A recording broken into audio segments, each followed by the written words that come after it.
Well, again, another big SEC weekend coming up. We're excited about it. We're preparing well for it. We've got a really good team coming in Missouri, 17-3, and we know their opening weekend went very well for them. So it's going to be a great weekend of baseball, and we'll be as prepared as we can possibly be.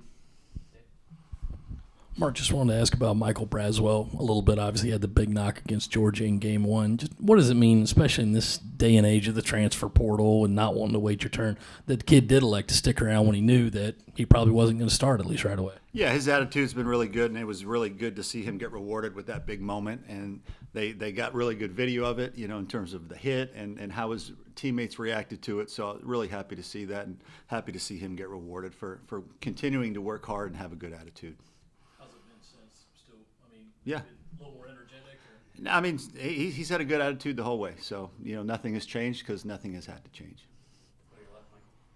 You mentioned Mizzou having the big weekend against Tennessee, coming in hot. I mean, what is it about them that really stands out to you, reasons why they've done so well? They're a complete team. They're a very balanced offense. They have left, right.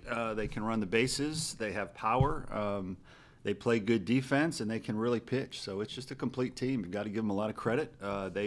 They've put together a really good ball club this year. So I don't think their first weekend was a fluke.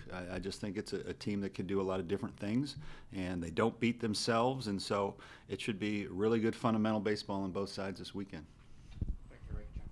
Yeah, when it comes to figuring out who you're going to catch on a given day, or switching out a catcher, switching out Cole to give him a break, do you talk to him about how he feels physically, or do you look at matchups, or how do you go about that on an SEC weekend with him? All of the above. Generally, I think what you'll see us go into, and we've done it for the most part. We didn't do it on Tuesday, but for the most part, French has spelled him when we face a lefty. That way it allows Cole to go to first, allows Gavin to come DH, and then it takes one of your your DHs out of the lineup. But it still helps the team from a strategic standpoint there. It also allows Cole to get a rest and not have to ask him to catch every game. So I think that's probably how we'll trend as we move forward. But communication's key. You always want to talk to your players and ask him how he's feeling. I think we had a doubleheader earlier in the year. And I think he caught both ends of that doubleheader. And I communicated with him before the second game just to say, hey, is this something you feel like you can do? And he said he felt great that day, so we went with it. So it's a combination of matchups, of trends, of also communicating with your player. Just housekeeping, rotation staying the same. Will, Noah, Jack? Yes. And with James, a guy that has started games on the midweek for you this year, was a weekend guy last year. His closed games, been the middle relief. What have you seen from him this soon after Tommy John surgery, to where he's been able to be so effective for you in a lot of different roles? Yeah, all the things a pitcher needs to be, he has. He has great composure. He has really good stuff. He has command. He has movement on his pitches. Everything you're looking for, he has. And the great thing about him is he's just so open to doing whatever this team needs. He's selfless. He's a competitor. He just wants to win. He wants to be a part of a big-time winning team. And he's done whatever we've asked. He could easily be starting on the weekend for us right now. He has started, he's closed, and done everything in between. So right now, as we say, right now he's just a weapon, and we're using him in a number of different ways, and he's open to all of them.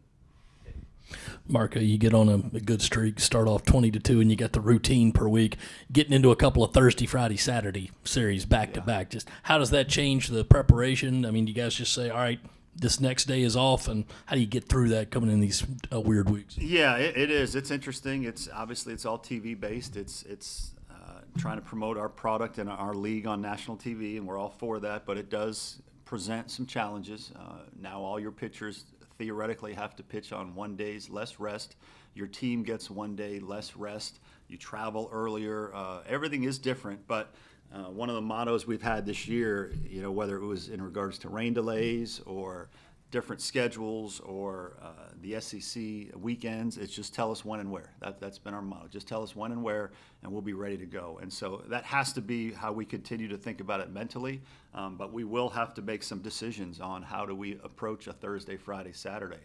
Do we skip a start? Do we have somebody else start the Thursday game so that the Friday, Saturdays are the same guys? There's a lot to talk through and work through. And again, a lot of that will have to do with communicating with our players in terms of how they feel. How does one guy feel with 1 day's less rest? One guy may love it, one guy may hate it, and then matchups as well. So there's a lot to dive into there when you have that kind of schedule. With Ethan Petri, sometimes you might see a freshman hit a wall once other teams have the scouting report on him, know how to pitch to him, all of that. Seems like there's no signs of him slowing down yet. I know it's still early in the season, but just what do you see for him in terms of, being able to make adjustments and being able to sort of navigate that journey as a freshman? Yeah, I mean, he's, as you mentioned, he's a freshman, and the scouting report will get out, but the good thing about him is he's very coachable. He takes lessons and he applies them very quickly. We've talked about how quickly he made the swing adjustment that has kind of spurred this whole season on for him right before the season. So he's going to be pretty consistent in my opinion. Will he hit 440 for his whole career? I don't know about that. It's hard for anybody to do that. But I think he'll be fairly consistent because he's a worker. He has an open mind with making adjustments when necessary, and he's very, very talented. A little bit bigger picture question. So far, I guess probably a third of the way through the season, how would you assess how the pitch clock rules have worked, and also y'all were beneficiaries of the mercy rule a couple times this past weekend. Do you like that now too? Yeah, based on the feedback of all of our media when we play less than 3-hour games, John, I would say that's been a huge hit. I think all of us, if you can play a game in 2.5 instead of 3.5, I think we're all for that. Coaches, fans, players, all. So I think it's been very positive. We've only had a couple instances, I think 2, where a ball has been called or a strike has been called, against us that we had to deal with. So it's had a minimal effect in terms of penalizing teams. But it definitely has sped up the games. I think the 10-run rule has been good just because it allows you to save maybe some pitchers, for the next game, which is always positive. So I think the rule changes have been positive 99.9%. Mark, I know French comes in for a spell, and you've kind of mixed and matched the leadoff and Tippett at the 9-hole. But where are you in terms of the consistency of this lineup, where guys hit in the lineup, and just kind of the overall comfortability of where things stack up through the first third? Words again. Yeah. You make it up words? We're still a work in progress, but I think we are pretty close to where we're going to be now. It's interesting you asked that because I asked Kent yesterday for a million different stats, and some of the points were give me what every hitter on our team hits in every spot in the lineup. So in other words, what does Caleb Denny hit when he's leading off? What does he hit when he's in the 3-hole? What does he hit in the 7-hole? And we did that for all of our players. We also got full stats on left versus right, not just batting average, but the whole. The everything, the whole line score for guys. So we'll continue to look at things, and there's some interesting trends that you can find when you really dig deep into some of those statistics. Some guys love to hit with bases empty. Some guys love to hit when runners are on base, and vice versa. Some guys just find a spot in the order and they're very comfortable there, and then when you move them, you just take them out of a comfort zone. And so we'll continue to try to be consistent with it because I think guys generally like a routine. So we'll try to do that as much as we can. But I still think you'll see a few tweaks here and there, especially as it relates to left versus right in terms of the pitcher we're facing. So you'll still see some tweaks. But I think for the most part, the 7 guys that are going to play pretty much every day. And then with Horning and French being a left-right combo, and potentially Brewer and Tippett being a left-right combo because Tippett right now is more accomplished righty than he is lefty. I still think you'll see some movement there as well. Mark, do you think Will Sanders is at his peak form right now? Is he still kind of rounding into it? And if he is still rounding, is that any cause for concern? No, I think he's still running into it, and I think that's cause for optimism. If you said he was as good as he could be right now, then you'd say, hey, where else is there to go? But with him, I still think the improvement trend is going upward. I think he still has things that he knows he can improve, and so I don't think he's been at his full capacity yet, but I think at some point he will. And when he does, that just will make us a better team and take the pressure off other guys.